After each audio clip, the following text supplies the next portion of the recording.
Hey, Mike here. I just wanted to let you know that you can listen to Dark Poutine early and ad-free on Amazon Music, included with Prime. You're about to listen to a historical episode of Dark Poutine. After episode 149, you will find Scott is no longer with the show. In an effort to maintain continuity and offer listeners as many episodes as possible, we are leaving the episodes in which he co-hosted intact. Thank you.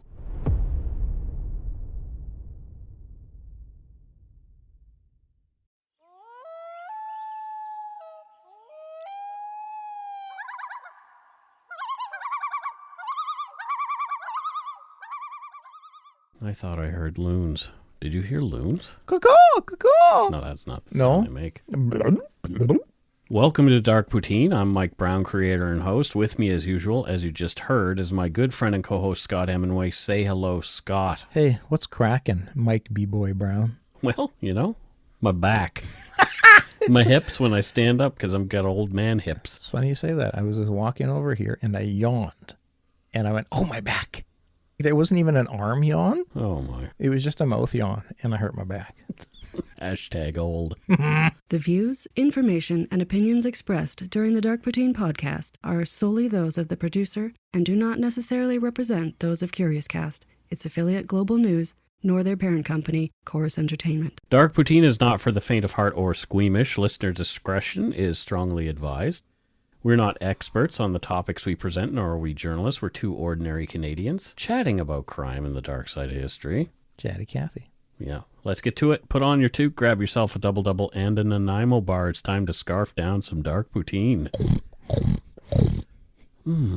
Yeah.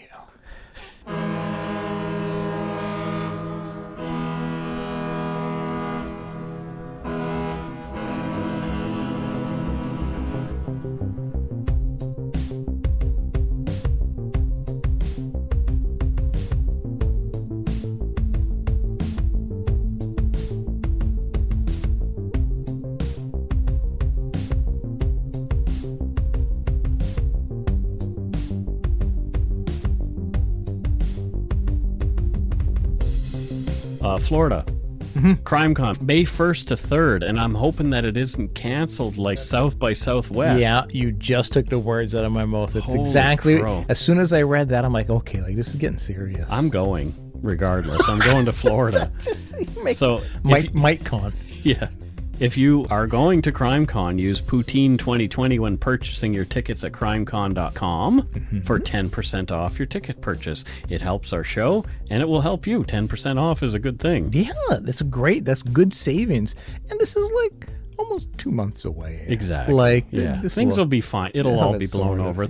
Plenty of people in the Umberyard, and guess what? You cannot get coronavirus in the Umberyard.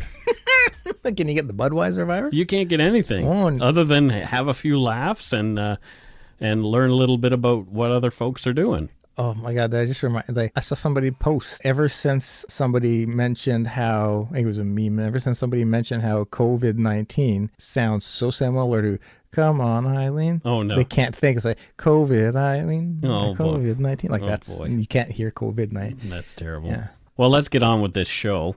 The idea for the topic we're covering in this episode came to me while I was listening to an audiobook in our car, and the book is called Why We Sleep, Unlocking the Power of Sleep and Dreams. Interesting. And it was written by sleep scientist Matthew Walker, PhD. Dr. Walker is the director of UC Berkeley's Sleep and Neuroimaging Clinic. Sounds legit. According to Goodreads.com, in the book, Walker, quote, reveals his groundbreaking exploration of sleep, explaining how we can harness its transformative power and change our lives for the better. It's legit, like how important sleep is. My whole goddamn life was full of just terrible, terrible sleeps, and it has such an impact. Yeah. You, quote unquote, wake up, and your whole day is just like walking around in fog. It's true. Yeah. Yeah, it's not good. No, it's not. So get more sleep. There, end of the episode. And no, in a chapter on somnambulism. Did you say that again? Somnambulism. Somnambulism. Dr. Walker mentioned this famous precedent-setting and tragic Canadian case. Whoa. I had heard the story before, but I'd forgotten about it. So I came home, started looking into it, and fell down a rabbit hole. Oh, geez. This was so compelling, I put the case that we'd planned for this week on hold so we could cover this one instead. Yeah. It has become my favorite case to research and write about for a number of reasons. This is so bizarre that we're talking about this. Yeah. And I'm not kidding you. Last night, I was having a chat with a friend who was telling me how she was concerned because her husband was sleepwalking. Well, Well, this is very odd. And the next day I come here and we're talking. well, have her listen to this episode, which Yeah. drops drops on Monday. I'll wait till this is done because I don't want to feed her. This is episode 115, Kenneth Parks, the Homicidal Sleepwalker. Oh, I've heard of some of these. I've heard of these before. What are your thoughts on sleepwalking, Scott? Well, my thoughts on it are that it's pretty passive. You're just appearing awake but confused, and like putting your phone in the fridge and stuff like that. But it's a passive thing. There's no trauma or. Well, we're going to learn some interesting things, I think, in this episode, Scott. Jesus. Oh boy. There will be a lot of eye-opening medical evidence as well as other things, and I sure learned a lot while I was researching this. Is this going to make me not want to sleep though? No. Okay. It'll make you okay with sleeping. Oh, good. According to a Mayo Clinic website article on sleepwalking, also called somnambulism, as we've said before, and I'm probably not going to say that word too many times because I stumble with it. Somnambulism. No. Sleepwalking usually occurs early in the night, often 1 or 2 hours after falling asleep. It's unlikely to occur during naps, so probably it's never going to happen to you.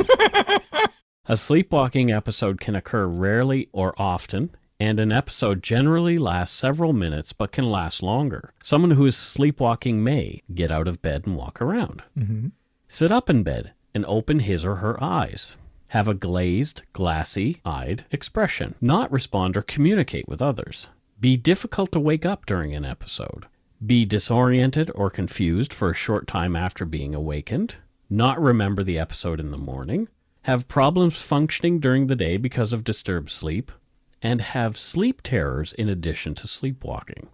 Sleep terrors are horrific, apparently. So I've never had them, but a friend of mine used to have them, where he would dream about machinery coming to get him, and he would just lay screaming in the middle of the night. I loved how broad, though, sleepwalking can occur rarely or frequently. Yeah. So just a broad spectrum. Sometimes a person who is sleepwalking will do routine activities, such as getting dressed, talking, or eating, leave the house, drive a car, It's terrifying. engage in unusual behaviors such as urinating in a closet, engage in sexual activity without awareness, What? get injured, for example, by falling down the stairs or jumping out a window, Oh, God. become violent during the period of brief confusion immediately after waking or occasionally during sleepwalking. End quote. Jeez. Right? This is serious. It is serious, and it gets quite serious here. While watching Saturday Night Live, 23-year-old Kenneth Parks fell asleep on the couch of his Pickering, Ontario home. His wife and infant daughter were asleep upstairs. In the early morning hours of May 24th, 1987, Ken got up off the couch, put on his coat and shoes, grabbed his keys, and walked out of the house. Kenneth opened the garage door, got into his car, started it, and drove 23 kilometers to the home of his in-laws, Denis and Barbara Woods, in a townhome in Scarborough. Ken arrived around 2:40 a.m. The trip included a number of stop signs and at least 3 traffic lights, as well as navigating on and off of the 401, a multi-lane highway. Now, everywhere I go, I'm just going to be thinking, is this guy sleepwalking? Is this guy sleepwalking? Ken parked in the underground parking away from other cars. Ken retrieved a tire iron from his car's trunk and used his key to enter the house. Ken then obtained a sharp knife from the kitchen. He made his way to the master bedroom, and the massive 249-pound man, who his in-laws referred to as a gentle giant, straddled his father-in-law, Denis, and strangled him unconscious. Denis also suffered cuts to his chest and head, but survived the attack. Ken then beat his mother-in-law, Barbara, in the face and head with the tire iron and stabbed her 5 times with the knife he'd grabbed from the kitchen. Barbara died from her injuries. Back in the kitchen, Kenneth picked up the phone and left it off the hook. The Woods' teenage daughters were screaming, terrified, on the second floor on hearing the commotion. They heard someone run up the stairs, then make grunting noises outside their locked bedroom door. After standing there for some time, Kenneth left the home, taking the kitchen knife with him. Kenneth then drove himself to a nearby police station. He was covered in blood when he walked through the door, that of Denis and Barbara Woods as well as his own. He was distraught, and according to court documents, among other voluntary statements, he said, quote, "Oh my God, I just killed someone. I've just killed 2 people. I've just killed my mother and father-in-law. I stabbed and beat them to death. It's all my fault." End quote. This is just all so interesting. Right? I mean, if I was an officer, I'm thinking, okay, this guy just did that. He's there. He's lucid. Right. Cops and ambulance were dispatched to the Woods residence where they found a grisly scene. Mrs. Woods was deceased, Mr. Woods was badly injured and semi-conscious, and the distraught teenage girls were thankfully otherwise unharmed. Ken was bleeding badly from deep cuts to both his hands and under police escort, was taken to Sunnybrook Medical Center. He didn't even seem to realize he was injured at first. Yeah, I guess it's the stabbing and the blade. Your hand slips onto the blade and stuff. The wounds were so serious that Ken would need surgery to repair the damage. Oh, wow. Wanting to ensure Ken's competence to agree to the surgical procedures, a psychiatrist interviewed him. According to an article on the case by Matt Soniak of mentalfloss.com, quote, "The examining psychiatric resident tentatively diagnosed Parks' psychogenic amnesia and depression without psychotic features. So he was having problems remembering things." Mm-hmm. After awaking from the successful surgical repair of, quote, "the severed flexor tendons of his right middle ring and small fingers and his left ring and small fingers," yikes, Ken was formally interviewed by police. Ken told the same story time and time again. He was horrified by what he'd done and said he remembered only bits and pieces of what had gone on in the Woods' home. He wanted to be locked up so he couldn't hurt anyone else. I mean, what's already giving credence to obviously what will be sleepwalking is he took himself to the police station.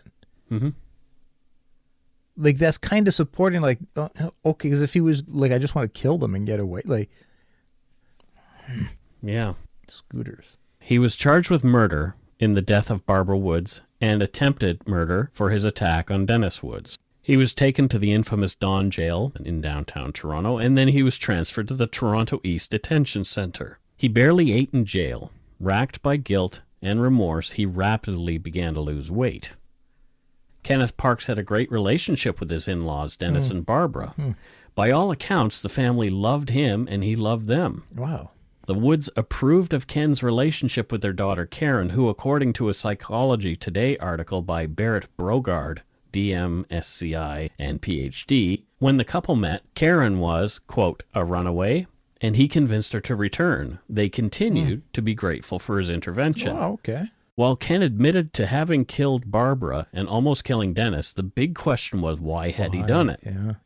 Ken himself was having trouble answering that question. He was never a violent man prior to this. His wife Karen was still sticking by, even though he had just killed her 42-year-old mother. According to an article by Will Chabon in the Leader Post on November 24, 1990, Kenneth Parks was, quote, "an amiable young man with a wide circle of friends, a guy so gentle he couldn't bear to take a stray puppy to the Humane Society." It's absolutely, there's no indication that this was a man who was fighting with his in-laws or was a violent like he just seemingly an all-around good person who has a great relationship with his in-laws and then went and slaughtered one. After poring over evidence, ordering numerous medical and psychiatric examinations of Mr. Parks, and speaking with Ken himself, defense attorney Marlies Edward believed she could prove that Ken was not criminally responsible for the slaying of Barbara Woods and for trying to kill her husband Denis. She advised Ken to plead not guilty. The scientific evidence showed he had been sleepwalking during the commission of the homicide. From a 2015 paper on neuroethics called While You Were Sleepwalking by Sharia Popat and William Winslade, quote, "The idea that a person can execute a coordinated act of violence in their sleep opposes the stereotypical perception that sleepwalkers are in a mindless daze. Yeah, which was my impression. Performing actions over which they have no control or awareness," end quote. The sleepwalking defense had never been successfully employed in Canada. So that's you're taking on a daunting task being that defense lawyer. Right. Edward had her work cut out for her, bringing the world of sleep science and the legal system together on the topics. Mm-hmm. But she was confident she could help to exonerate Kenneth Parks with the aid of the defense experts she'd employed. I'm so curious as to what made her go in that direction. I think it was initial assessments and talking to Kenneth Parks. Ken was examined by a psychiatrist during the first day of his incarceration. According to a case report written by R. Broughton, a team of psychiatrists, a psychologist, and a neurologist who examined Ken Parks, quote, "He was reported to be in a deep state of emotional despair, bewilderment, anxiety, and fear. Psychometric test results completed this clinical impression. The Beck Depression and Hopelessness Scale recorded raw scores of 45 and 18 for depression and hopelessness, respectively. Mm-hmm. This put Ken approximately within the 99th percentile on each dimension. So he was very depressed. Yeah. He hated himself, and he did not want to live. There was no evidence of, quote, dissociative features or for thought disorder, delusions, hallucinations, paranoid ideation, or other suggestions of psychosis. So he was not in a psychotic state. Mm-hmm. The events were not drug-related. His drinking was occasional, and he limited it mostly to beer. He smoked a bit of weed before and had only recently tried cocaine but had not liked it. Yeah. He dropped acid a few times in school, and that had caused insomnia. So he had discontinued that. Ken had been avoiding his in-laws. He was embarrassed and hiding a gambling addiction from Barbara and Denis. He'd planned to go to their home and reveal how much trouble he'd made for himself on the day of the tragic events. He was going to own up to everything. He'd stolen from work to gamble on the horses, was fired, charged with theft, and he and Karen had to sell the house. I mean, these are all super, super heavy and difficult, big stressors, but still, it's still difficult to jump to the understanding of, okay, sure, I can see, and I can see the stress about having to go and talk to them, but killing them doesn't seem like a solution. So once again, it puts some credence to the actual defense. Yeah. The day before, the events that took place at the Woods Scarborough townhouse were stressful also. Ken had gotten no sleep on Friday night and wanted to play rugby with his friends on Saturday. Okay. Karen was pissed. That was the day Ken was supposed to tell his grandmother about his gambling and legal troubles. So his wife Karen knew. Yeah. Okay. The two argued, but Ken won out, promising he'd talk to his grandmother the next day after telling Woods, so he went to play rugby. Somehow he managed to play for the full 2 hours, but took a mild blow to the right temple during the game. Interesting. He was not knocked out and didn't seem fazed by it much at all, but Ken was understandably spent after the game because he hadn't gotten any sleep the night before. Ken and Karen argued again before she went to work in an afternoon shift at about 4:30 p.m. While she was out, Ken ate, put the baby to bed, and watched TV until she came home around 10:30. She joined him watching the boob tube. Karen made her way to bed around 12:30, and Ken stayed up to watch SNL and conked out completely around 1:30 a.m. Ken's memory of the events on the early morning of May 24, 1987 were consistently patchy. Ken remembered falling asleep on the couch in his living room. According to R. Broughton's case report, quote, "The next thing Ken reports being able to recall after falling asleep was looking down at his mother-in-law's face. Her mouth and eyes were open, and she had a frightened, help me look. He did not recall seeing marks or blood on her face." Next, he recalled hearing the teenagers yelling upstairs. He remembers running upstairs claiming he was yelling, "Kids, kids," thinking the girls were in some sort of peril and wanting to let them know that he was there for them. The girls only heard the grunting outside their doors, as we've already mentioned. Then he remembers being in his car as he started to drive away, He noticed the knife in his bloody hands and dropped it on the floor of his vehicle. The next thing he remembers is telling the police, "I think I have killed some people. My hands." It was only at this time that Ken felt he had any hand pain related to severe and multiple severed flexor tendons. He recalled having gone to the police station for help, but that's it. So a key thing that you mentioned while going over that was how he consistently told the same. That consistency will also put weight behind it, because it's hard. It's hard to lie, a detailed lie, Over and over again. Consistently without some kind of slippage. And so the fact that he's able to consistently tell the same story, once again, puts weight behind the defense. Ken had a history of sleepwalking. It ran in the family. According to R. Broughton's case report, quote, "The family history contained a very high frequency of variety of parasomnias, including sleepwalking, sleep-talking, enuresis, and night terrors, as well as unusually deep sleep." Mm-hmm. Do you know what enuresis is? Just sleep farting? No, it's peeing your bed. Oh. From Matt Soniak's mentalfloss.com article, quote, "The specialist's investigation revealed that Parks had been a severe bedwetter for a number of years, a chronic sleep talker, an occasional sleepwalker, and a deep sleeper who was very hard to awaken." End quote. Ken had other instances of bizarre behavior while sleepwalking, too. His mother reported that when he was a teenager, around 13 or 14, she'd heard a noise in his room and gone to see what was going on. She arrived just in time to see her son putting his legs out of the 6th floor window. Holy crap. She had to act fast and guided him back inside and back to bed. Yikes. Ken's grandfather was a notorious sleepwalker as well. Stories about his nighttime somnambulant episodes include him frying up eggs, onions, and potatoes, but not bothering to eat them before returning back to bed. Isn't that weird? I'm fascinated by this. Most people, the average person, calls shenanigans on these kind of... People don't want to believe. And I was kind of worried that you would just be going shenanigans the whole time. Yeah, it's easy to do. People, it's the same thing with when somebody's... deemed not criminally responsible due to people a want disease of the mind. People just want to think, they're just manipulating the system. They're faking it to not be accountable. But it's not easy to do. No. And very rarely successful. And it's not what people think it is. And so it's fascinating when you start to actually hear what built the case. Yeah. Ken's most recent serious sleep problems began in December 1986, around the birth of his daughter, so just 5 months prior. Okay.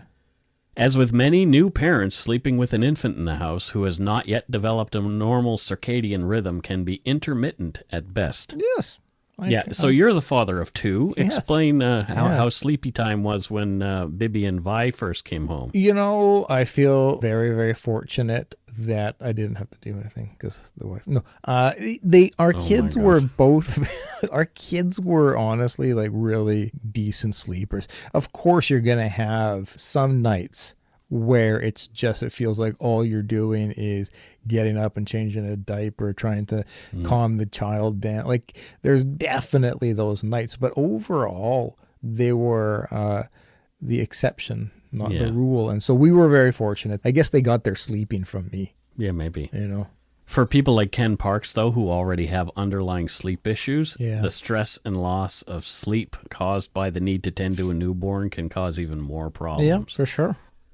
From Dr. Broughton's case report, Ken, quote, would have occasional totally sleepless nights thinking of his problem and began to experience daytime headaches. These were both sharp, painful headaches attributed to chemicals used at work in the making of blueprints and, quote, pressure headaches, for which he took Tylenol 3. Tylenol number 3 is Tylenol with a lot of codeine in it. Mm-hmm. And it was a powerful opiate that owned me for a couple of years. It definitely does change your outlook on things. The defense experts studied Kenneth while he slept on a few occasions, while he was in jail awaiting trial. It showed that Kenneth was suffering from insomnia and some other oddities. During one test, Ken was awakened through the night. It was hard to rouse him. He was asked his name and age, which he recalled with ease, but he struggled with his own address. The doctors employed an EEG, electroencephalograph, to measure the activity in Ken's brain as he slept. While epilepsy and sleep apnea were ruled out, there were other issues. According to David Eagleman's book Incognito, the EEG results, quote, showed a problem in which his brain tried to emerge straight from a sleep stage directly into wakefulness, and it had attempted this hazardous transition 10 to 20 times per night. Holy shit. Right. Barrett Brogard's Psychology Today article described the results as, quote, some abnormal brain activity during deep sleep, periods of partial awakenings, which is indicative of parasomnia. So some more credence. Exactly. As there's no known way to fake EEG results that I could find anyway, or that any of these scientists mentioned, this bodes well for his defense. The science backing Kenneth Parks' defense was strong, but was it strong enough to overcome what the Crown was presenting? And we're going to hear that after we take a break. If you're looking for a smoking gun, I can absolutely guarantee you, you will not find it. In October 2001, a series of letters filled with a deadly powder called anthrax were dropped into the U.S. mail system. What started as an unprecedented case turned into an unsettling mystery. Who sent these deadly letters? And why? From Campside Media and Sony Music Entertainment, I'm Josh Dean, and this is Cover Up Season 4, The Anthrax Threat. Available now.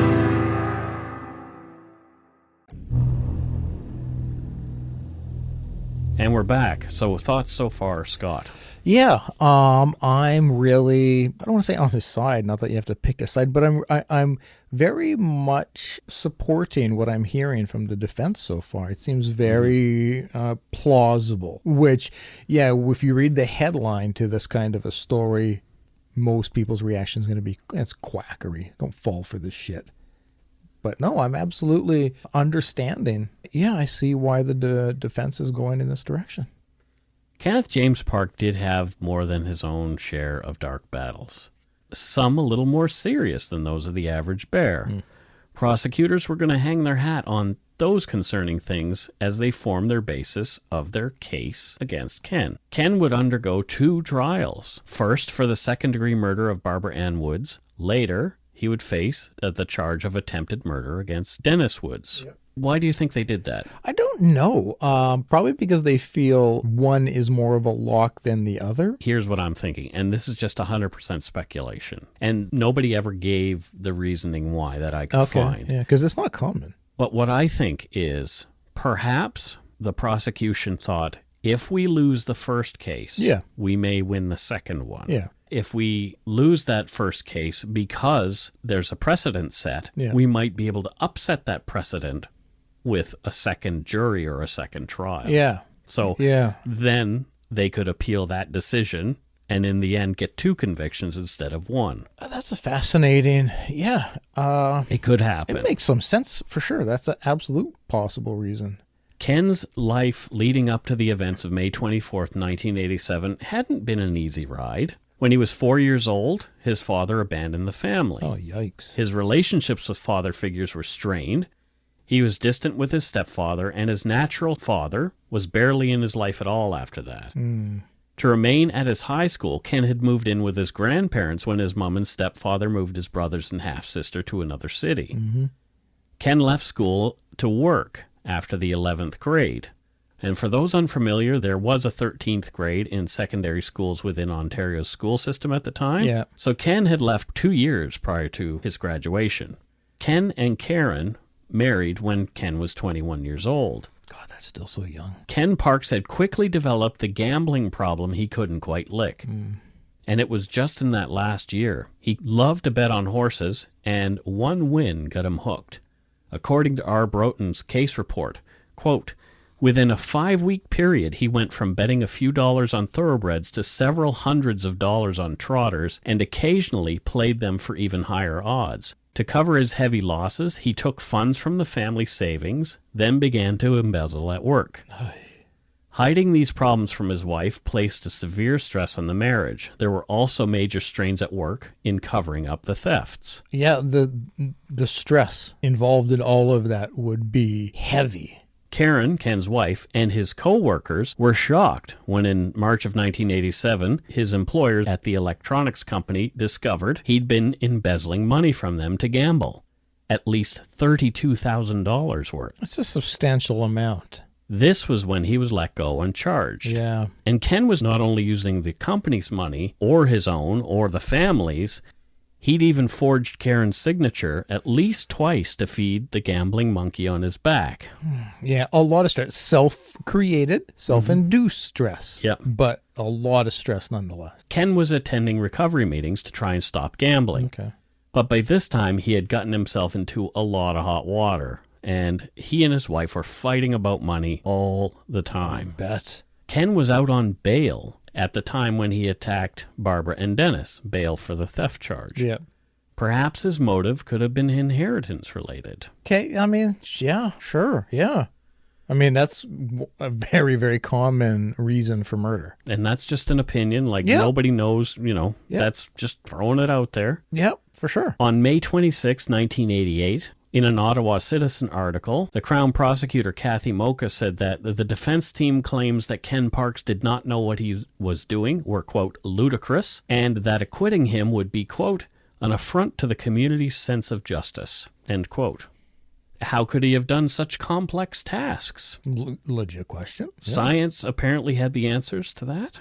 Whew. From a Psychology Today article by Barrett Brogard. Who listens to science nowadays? The sleepwalker's brain processes visual and auditory stimuli from his surrounding, but the processing of these sensory stimuli does not give rise to stable neuron activity. Because of this, the brain signals are not as strong as during waking states. This is why people normally can only complete tasks they have done hundreds of times before. Ken Parks had driven that route to the Woods home many, many times. So there was a lot of smart words in there. And so my Cole's notes are that essentially the scientist said, yeah, it's possible. Psychiatrist Dr. Ronald Frederick Billings was one of the experts to testify for the defense at Ken's first trial. His testimony was powerful. Ken's attorneys asked, quote, assuming for a moment that Mr. Parks caused the death of Barbara Woods, did you, sir, reach an opinion as to his condition at the time he caused that death? And Billings answered, yes. My opinion is he did it during a sleepwalking episode. Okay. Billings went on to testify that it was his expert opinion that Ken Parks was not suffering from any mental illness on May 24th, 1987. He also said that sleepwalking was not a part of any mental illness or disease of the mind. All the other defense experts concurred on these findings. The next question that Billings was asked was pointed. Quote, is there any evidence that a person could formulate a plan while they were awake and then in some way ensure that they carry it out in their sleep? Good question. It right? is. Billings' answer, paraphrased, goes as follows. No, absolutely not. No. Probably the most striking feature of what we know of what goes on in the mind during sleep is that it's very independent of waking mentation in terms of its objectives and so forth. There is a lack of control of directing our minds in sleep compared to wakefulness. In the waking state, of course, we often voluntarily plan things that we call volition. We decide to do this as opposed to that, and there is no evidence that this occurs during the sleepwalking episode. In other words, had Ken Parks planned a crime while awake? And then committed it while... Yeah, there was no way he could have consciously directed himself to commit that. Yeah.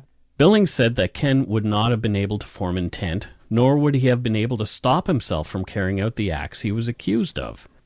The doctor said he had only dealt with as many as 6 other cases involving violence and sleepwalking in his many years of practice, and only 3 over the last 5 years. It's that rare. Yeah.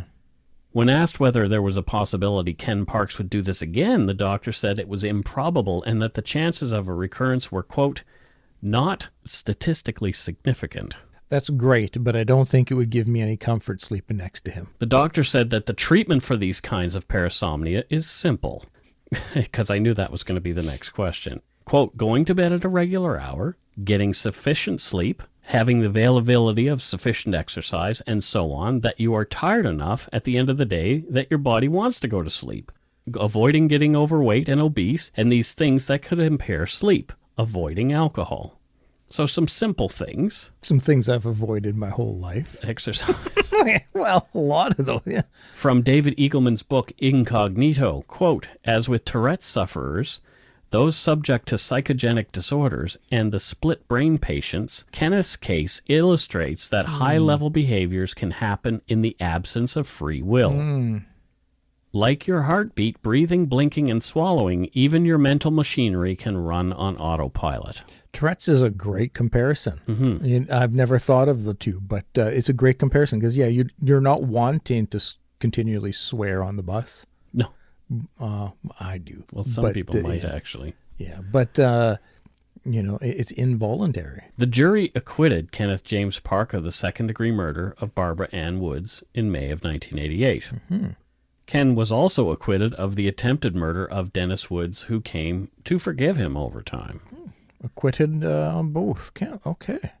The Crown appealed the precedent-setting findings, but in 1990, the Supreme Court of Canada upheld the decision, saying, quote, it supports the proposition that sleepwalking is a form of non-insane automatism. Holy crap. The Free Legal Dictionary by Phalanx defines automatism as, quote, an involuntary act such as sleepwalking that is performed in a state of unconsciousness. The subject does not act voluntarily and is not fully aware of his or her actions while in the state of automatism. Now, here's a question. Is it possible for somebody to have been sleepwalking for 46 years? No. Because okay. Something tells me so I'm actually accountable for everything that's happened? 100% accountable. Shit. There have been other instances, but actual sleepwalking homicide is extremely rare, exceedingly so. Yeah.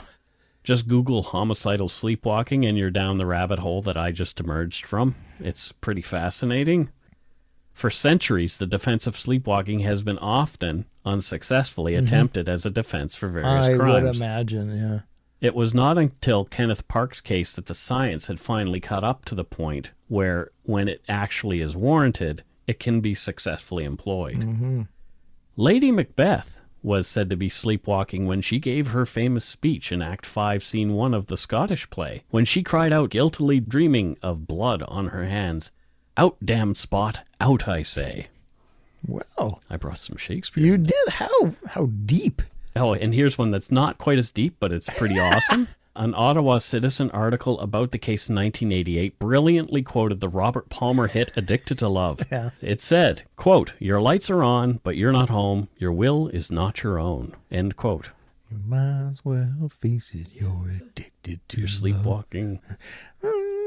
While Ken Parks was not criminally liable for the events, perhaps out of fear of a recurrence or ignorance, some members of the community have not been so understanding and have continued to shun him, even years later. Yeah. Many academic papers have been written on this case. A few will help listeners having trouble with the moral responsibility aspects. Yes, Ken Parks did kill Barbara Woods, but no, it was not his, quote, fault in the end, and blaming him serves no purpose. The actions he undertook that night were not ones that he would have committed if wide awake with all his faculties intact. Yeah, this is true. In 2006, Ken Parks, by that time now a father of 6, Wow. ran for trustee of the Durham School Board. Wow. There had been no recurrences of violence that we know of while sleepwalking or awake, but people had not forgotten what had gone on almost 20 years ago. Yep.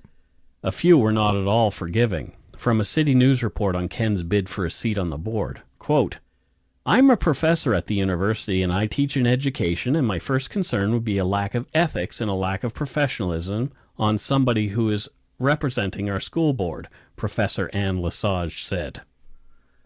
Another person said, quote, "Sleepwalking perhaps a medical thing, but not the embezzlement," civil servant Alan MacDonald said. Parks told the National Post, quote, "The murder has nothing to do with anything now. It was a medical issue, and I'm practicing good sleep hygiene now," end quote. I couldn't find anything indicating whether Ken Parks won or lost the seat, but I think it's safe to assume that he didn't win it, with a national paper reporting on his past Well, and you know what? What that second individual, the embezzlement would be if I had to make a vote, if I were somebody. But we to don't know elect. if did he pay the money back or any of that kind of Oh, stuff. but still, the fact that he did it, the fact that he did embezzle, stole money from his place, I wouldn't feel comfortable with him in that role. That I could see as being something that would upset me. Yeah, fair enough. Murder removed from situation. And that's it for this week's case. Oh, that's a fascinating one. Yeah, we're going to talk a little bit more about sleep stuff because sleep science is kind of interesting to me. It's a fascinating. And here's why. Oh. I have a history myself of mild sleepwalking, out into the living room from my bedroom when I was a kid. Mm-hmm. I had unremembered conversations with mom and dad. I've peed in weird places, including the bathtub in a low windowsill. Well, the bathtub, at least that's an easy one to clean. My parents reported me sitting up while I was asleep in a shared hotel room when we were out on a trip one time, and I screamed out, "They're going to get us." Oh, God. And then I just laid right back down and went back to Oh, sleep. my God, that'd be terrible. I'm picturing one of my kids just sound asleep, sitting up. They're going to kill us. Yeah. Back then, like, oh, what? I recently went through my own serious issues with problems related to sleep. Yeah, you posted photos of you all hooked up to machines. Exactly. Around a year after we started doing this podcast, I began doing weird things in my sleep. My dreams were vivid and really bizarre. I would laugh out loud or have odd one-sided conversations with unseen people while asleep. Comfort. Carol heard many of these, and often it would be just me having a laugh about something. She said I never really sounded upset or stressed out. I was just, blah, blah, blah, blah, blah. I'd wake up reaching for something that wasn't there. So I was hallucinating that something was in front of me, and I would be reaching for it like, oh, yeah. Yeah, it was really bizarre. Wow. I was falling dead asleep through the day. Just when sitting down, I would just sit down and out I would go. It was really strange. So I went to the doctor and got a referral to the sleep clinic. I spent the night there. You mentioned I was wired up to all kinds of sensors and machines. You were very robotic. Apparently, I was having sleep apnea events at least 100 times an hour. That sounds like a lot to me. It is a lot. It's anything 100 times an hour. They were extremely concerned for me. Uh-huh. So that's why I was prescribed a CPAP machine that seemed to have helped a lot. Yeah. And I've been told I need to lose weight and exercise more regularly, and those things are really hard, so I'll probably just get to those. Pretty much what they said you should do. Yeah, exactly. Yeah. So if you want to learn more about healthy sleep for healthy Canadians, check out the Canadian Sleep Society at css-cscs.ca. It's a lot of C's and dots. Lots of C's and dots. Yeah. Before we get to our voicemails and Patreon, we have a promo this week. Oh, do we? We do. It's from a podcast called Drinking and Screaming, which is a horror movie reviews and cocktails podcast run by a couple of friends of ours here in Vancouver. We met them at the Fan Expo. Oh, cool. Yeah. Give them a listen. Here is their promo. Hey, I'm Shar. And I'm Kelly, and together we host Drinking and Screaming. We're a new horror discussion podcast based out of Vancouver, British Columbia, where each episode we pair a new cocktail with our movie of the week. For instance, I'm pairing this ad with just a shot of tequila. Because most ads are horrible. With Drinking and Screaming, you'll find yourself pulled into a new horror film to discuss and a new cocktail to try every week. Every episode is laced with great soundtracks, theme breakdowns, production trivia, Char's bad drinks, and so much more. What? I said clips from the movie. New episodes every week. Join in on the spoops. Drinking and Screaming, wherever podcasts are found. I give this ad a 5 out of 10. We don't rate the movies. 5 out of 10.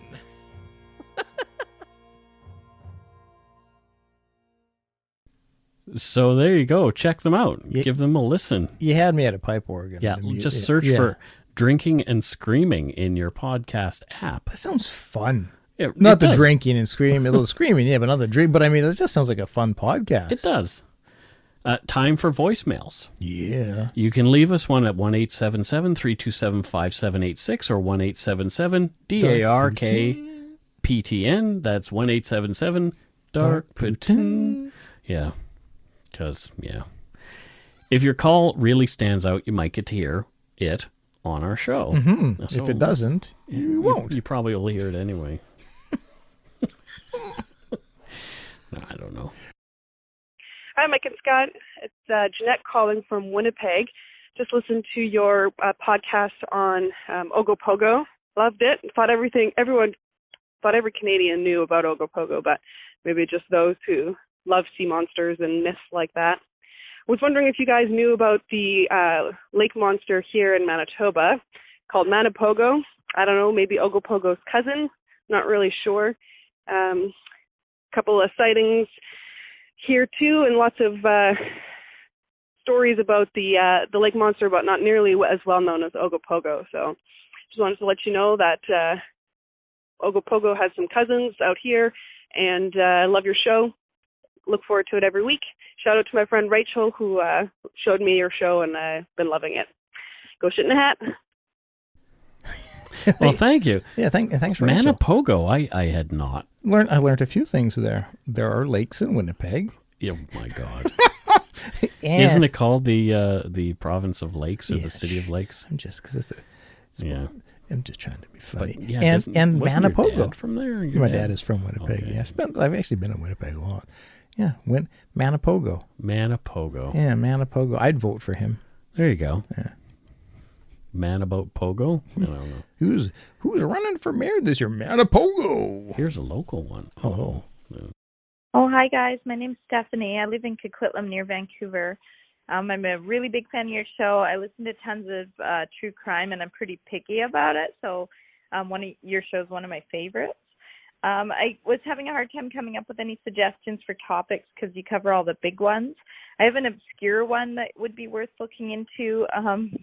On the Sunshine Coast back in, I think it was the 70s, there was a woman who went missing, and there was a lot of rumors swirling around that her partner might have buried her on an island. I don't really know a lot about the names or anything like that, but there's a book on it that's available on Amazon. The author withdrew it and then changed it to fiction, but it's still out there. So something to look into in the future. Thanks for your show. Love you guys. Bye-bye. Thanks, Stephanie. I really wish I knew the title of the book. That sounds fascinating. Yeah.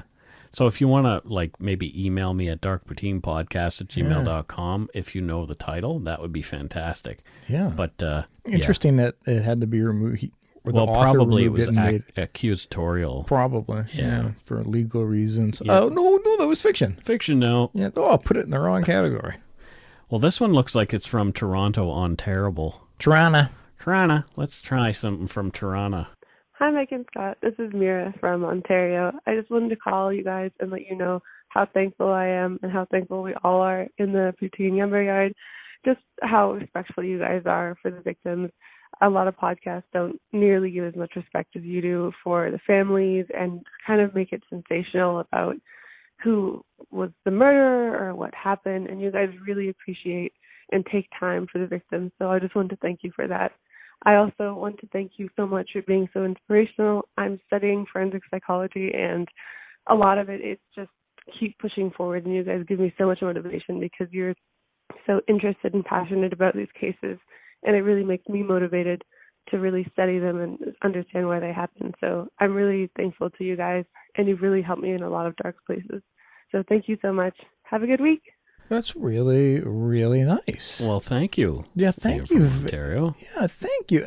And thank you for mentioning not being, we're not sensationalizing. Yeah, because some people think we're not sensational enough. But we really try, we really want it to be the story that tells the story. We don't want to. We want to be the podcast that tells the story. Well, yeah, but I don't know what I'm trying to say. But I don't know what you're trying to say either. Essentially, yeah, a good point or good case that we did Alyssa Lamb.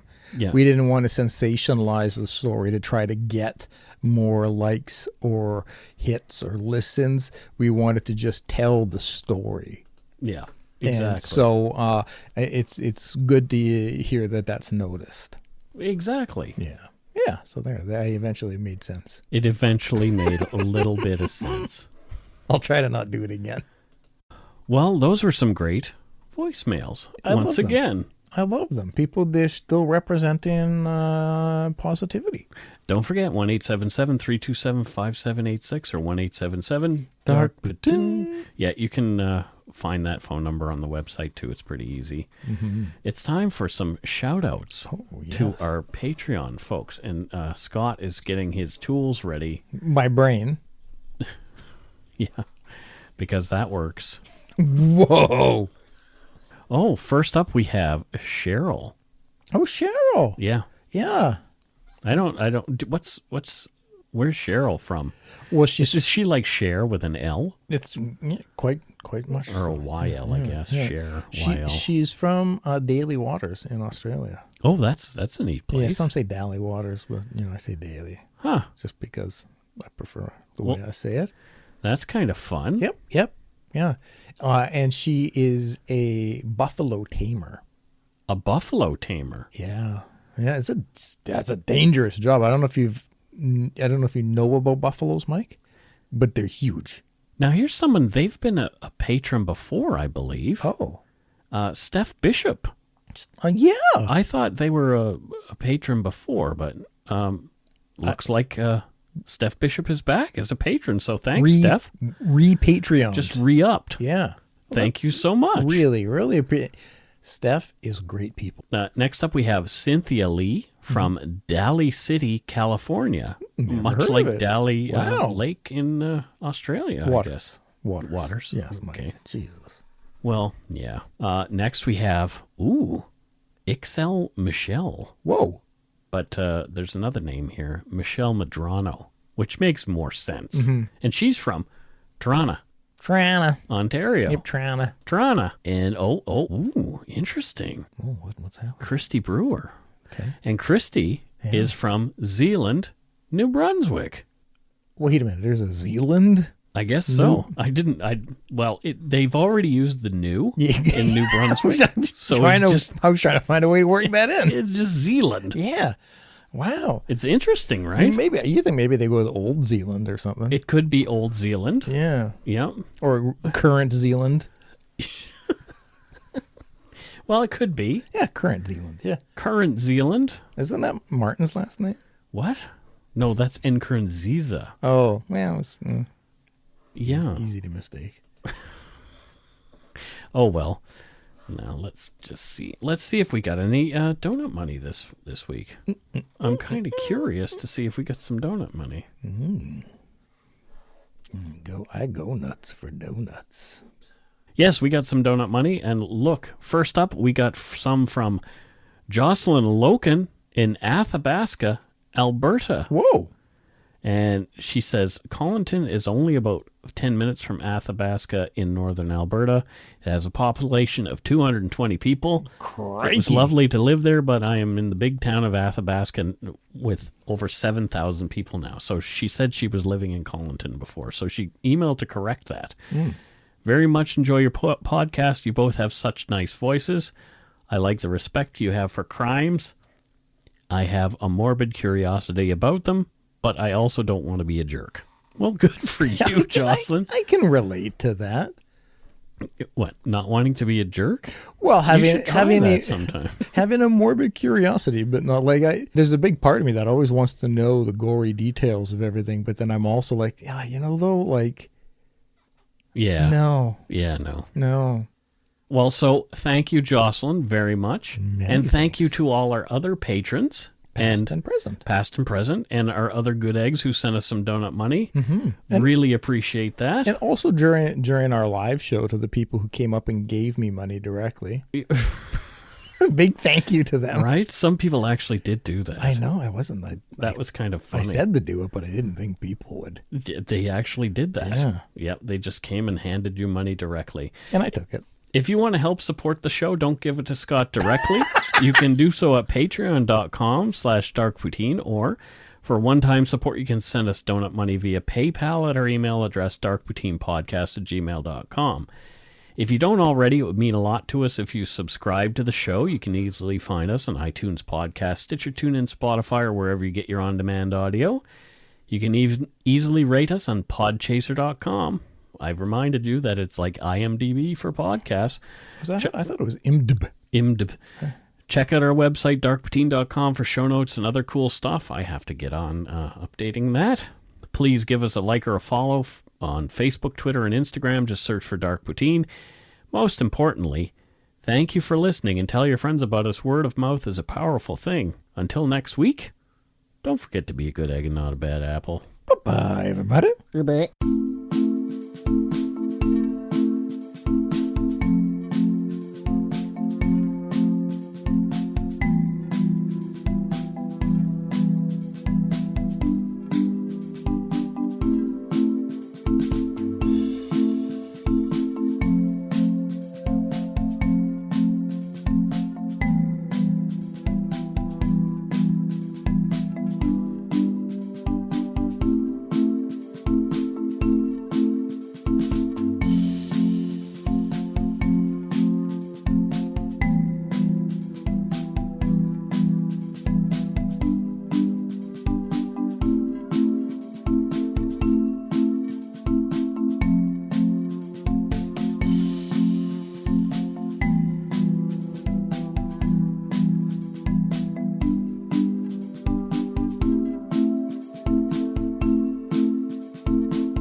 I said to my parents, don't trust her. They wouldn't listen. Every family has a secret. Joy Delaney, mother of 4, has gone missing. From the author of Big Little Lies comes a chilling new mystery to W. You were an emotional chaos sinkhole, Amy, and I'm sick of it! Starring Annette Bening. Nobody can break your heart like your own children. And Sam Neill. She will come back. Here we go. Strap in.